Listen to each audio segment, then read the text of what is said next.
Hey guys, Tegan here from BlueSense Digital, and in this video I want to run through an issue that we ran into with a client the other day on the landing page report and these URLs redirecting to 404 errors.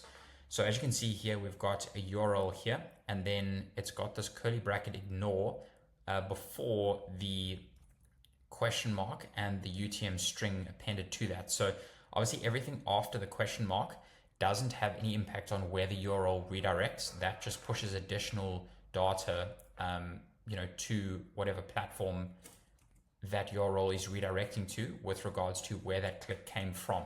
Now obviously if there's something before the question mark, that impacts where the URL redirects. So as you can see here, if we click on this URL, it takes us to a 404 page here. Now obviously the client looked through the landing page report and immediately flagged this with us, and from what I could see, according to this Google article here, this is actually quite a common issue. And as you can see here, the URL on the ad itself without ignore is where the traffic goes, but in the landing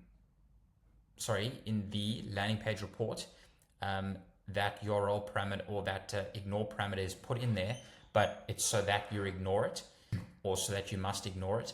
It doesn't affect where the URL redirects. Now, obviously, we wanted to make sure that we kind of justified this with numbers to the client. So this is just a screenshot here of a SEMrush report that we pulled together for them. And as you can see here, this is just a video I sent to them.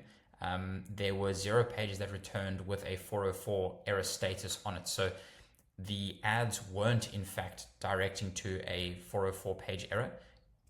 As that article mentioned, it was just the case in the landing page report. The ads actually weren't pushing to that broken page. They were pushing to the correct page. And we validated that with a SEMrush report here. So just more as a heads up that if you run into this issue, this is why. Now, why this ignore parameter gets added in there in the first place, I'm not 100% sure of this, but I believe it's because if you go into the campaign and go into your campaign settings, and if you go down to additional settings down here and go down to additional settings there, and then if you add a custom UTM parameter to your campaigns, so as you can see here, we want to push in the UTM source Google_ads so we can see exactly where this traffic's coming from on the CRM. As far as I can see, this additional UTM parameter conflicts with the auto-applied UTM parameters that are added onto all the ads by Google themselves. And I think that's where that ignore piece comes in, where you've got essentially 2 UTM parameters getting pushed in, one that I've added here, and then the second one that's added automatically by Google. Obviously, this appears correctly on the actual ad itself, and the UTM parameters that I add to the ad itself or to the campaign itself, those are the ones that get pushed into the CRM. But I believe this is where that ignore piece comes from.